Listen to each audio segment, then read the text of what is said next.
people enjoy the color that they get from planting tender bulbs and tubers, but it can get kind of expensive to buy those every year. And so if you take a little bit of time now and go ahead and dig those up and store them inside for the winter, you'll actually see great benefits next spring. Well, today I'm digging up some gladiolus that we have planted in our studio gardens, and I just want to show you some of the things that you'll see when you dig those up in your own garden. Well, first of all, I've got this little piece here that fell off the bottom of this corm. This is actually not bad. This is the old corm that grew and flowered this year, and so you can go ahead and discard that. It'll fall off. Don't worry about that. It's not a bulb rotting. It's actually just the old bulb. Then you may see a lot of the little new small cormels around here. That's how the plant actually multiplies. And so you can actually leave those on while you're curing the bulbs and then store them with them in the bag afterwards.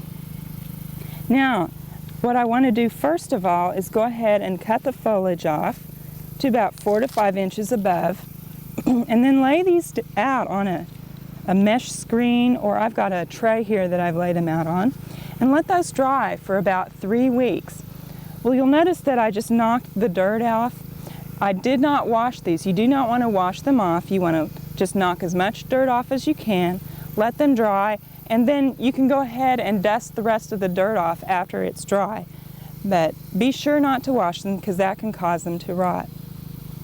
Now, after they've cured for about 3 weeks, go ahead and twist off that old foliage and store them in a mesh bag like this. Now with glads, it's really important to go ahead and put them in a mesh bag and store them at a temperature of about 50 to 55 degrees. So you don't want to store them in your garage unless your garage is insulated, because if the temperature gets too cold, you will actually damage the bulb. But if it's over about 55, the bulb might break dormancy and start growing. Now, other tender bulbs that you could dig are cannas and also dahlias, but you want to wait until the first frost kills all their foliage and then dig them up and store them in a peat moss or a sawdust medium, and you can put those in the garage. One last point, remember to label these with the variety and also the color so that you'll remember what they look like. Well, even though this takes just a little bit of time now, the payoff will be great next spring. We hope you enjoyed this video. It's part of our OK Gardening Classics YouTube channel. You can also find more recent videos on our Oklahoma Gardening YouTube channel.